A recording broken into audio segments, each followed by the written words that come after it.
তো দেব, সোহম, পরাণ বন্দ্যোপাধ্যায় এবং অনির্বাণ চক্রবর্তী অভিনীত মুভি প্রধান। তো সেই মুভিটা দেখলাম, তো কেমন লাগলো মুভিটা আজকের ভিডিওতে সেটা নিয়েই কথা হবে।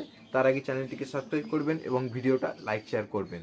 তো এই যে প্রধান মুভিটা, তো এই মুভির যে ডিরেক্টর অভিজিৎ সেন, তো এর আগে সে দেবের সাথে টনিক এবং তারপরে দেব এবং মিঠুন চক্রবর্তীর সাথে প্রজাপতি মুভি বানিয়েছে এবং দুটো মুভি বড় মাপের হিট হয়েছে এবং প্রজাপতি তো ব্লকবাস্টার হয়েছে।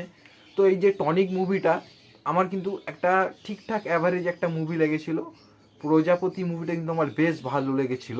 তো সেই হিসাবে প্রধান মুভি থেকে যেটুকু এক্সপেকটেশন ছিল আমার, তো সেটাকে পূরণ করতে পেরেছে এই মুভিটা। এবং এই মুভিটা অভিজিৎ সেনের আগের যে দুটো মুভি তার থেকে কিন্তু অনেক ভালো একটা মানের মুভি হয়েছে। এবং এই মুভিতে অনেক কিছু এমন জিনিস রয়েছে যেগুলো কিন্তু বেশ ভালো লেগেছে। তো সেগুলো নিয়ে যদি বলি, তো প্রথম এই মুভির যে সমস্ত স্টার কাস্ট রয়েছে তো তাদের পারফরমেন্স এই মুভিতে বেশ ভালো, বিশেষ করে অনির্বাণ চক্রবর্তী। তো অনির্বাণ চক্রবর্তী কিন্তু দুর্দান্ত অভিনয় করেছে এই মুভিতে এবং সেই মুভিতে মেন ভিলেন, কিন্তু এখানে তার যে ক্যারেক্টারটা বেশ ইন্টারেস্টিং ক্যারেক্টার।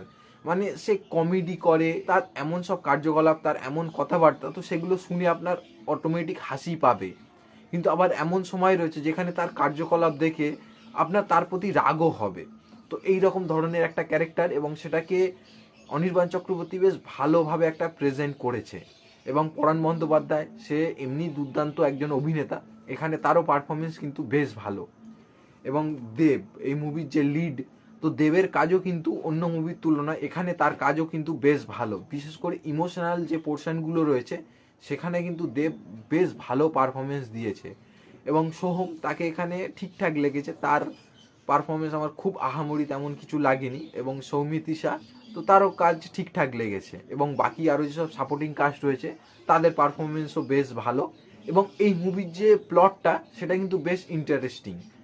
মানে তার আগের যে দুটো মুভি যেমন হয়েছিল, মানে অতিরিক্ত ফ্যামিলি ড্রামা টাইপের মুভি ছিল, কিন্তু এই মুভিটা কিন্তু সেরকম না। এই মুভিটার মধ্যে একটা কমার্শিয়াল মুভির একটা মোড়ক রয়েছে, যেটা কিন্তু বেশ ভালো লেগেছে।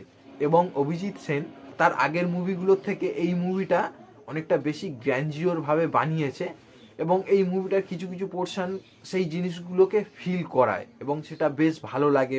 এবং এই মুভির মধ্যে যে সমস্ত জিনিসকে তুলে ধরেছে ডিরেক্টর, তো সেগুলো সত্যি মানে প্রশংসনীয়। মানে যেসব জিনিস আমরা দেখে আসি, বিশেষ করে যারা গ্রামের মানুষ, তো তাদের কাছে এই জিনিসগুলো অনেক রিলেটেবল, মানে তারা এর সাথে বেশি রিলেট করতে পারবে নিজেকে। এবং যেসব সমস্যাগুলোকে দেখানো হয়েছে এই মুভিতে সেগুলোর সাথেও দর্শক ভালোভাবে রিলেট করতে পারবে এবং সেগুলো খুব জানা জানা মনে হবে, যার জন্যই এই ফিলটা আসবে। তো এই জিনিসগুলোকে যে এইভাবে মুভির মধ্যে দেখিয়েছে, তো সেটা খুব ভালো। এবং দেব এইগুলোকে অ্যালাউ করেছে, তো সেটাও দেবকে প্রশংসা করতে হয়। এবং এই মুভিতে ফার্স্ট হাফ যেমন আছে সেটা বেশ ভালো, এবং কিন্তু ফার্স্ট হাফটার থেকে সেকেন্ড হাফ সেটা কিন্তু আমার আরও বেশি ইন্টারেস্টিং লেগেছে। এবং ফার্স্ট হাফটা যেভাবে দেখায়, মানে এত কিছু দেখায় যে মনে হয় সেকেন্ড হাফে এরপরে আর ডিরেক্টর কি দেখাবে, কিন্তু তা নয়, সেকেন্ড হাফেও কিন্তু অনেক কিছু থাকে মুভিটার মধ্যে। এই মুভির দু একটা এমন জিনিস রয়েছে যেগুলো ভালো লাগেনি। প্রথম হচ্ছে এই মুভির ডিউরেশন, তো এই মুভিটা অতিরিক্ত লম্বা একটা মুভি। তো এই মুভির যে ডিউরেশন, তো সেটা দেখে মনে হয় যে এই মুভিটার আরও ছোট করা যেতে পারতো, তাতে খুব একটা সমস্যার কিছু হতো না। এবং এই মুভিটার মেকিং তো ভালো, কিন্তু কিছু কিছু জায়গায় আবার মেকিংয়ের মধ্যে একটু খামতি লাগে, তো সেই জিনিসগুলো একটু প্রবলেমেটিক মনে হয়েছে। এছাড়া আর কিছু মুভির মধ্যে খারাপ লাগেনি। এবং এছাড়া মুভির যে গান, তো সেই গানগুলো বেশ ভালো এবং গানগুলো এমনি আগেও ভালো লেগেছিল এবং মুভির মধ্যে সেগুলোকে আরও বেশি করে ভালো লাগে।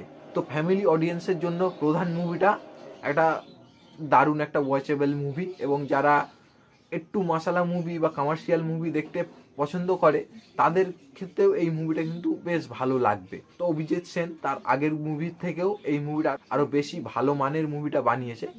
তো আশা করবো এর পরেও তার মুভিগুলো আরও ভালো মানের হোক। তো তার এই প্রধান মুভিটা আমার বেশ ভালো লেগেছে। তো আপনারা যারা মুভিটা দেখেছেন কেমন লেগেছে কমেন্টে জানাবেন এবং ভিডিওটা লাইক শেয়ার করবেন। ধন্যবাদ।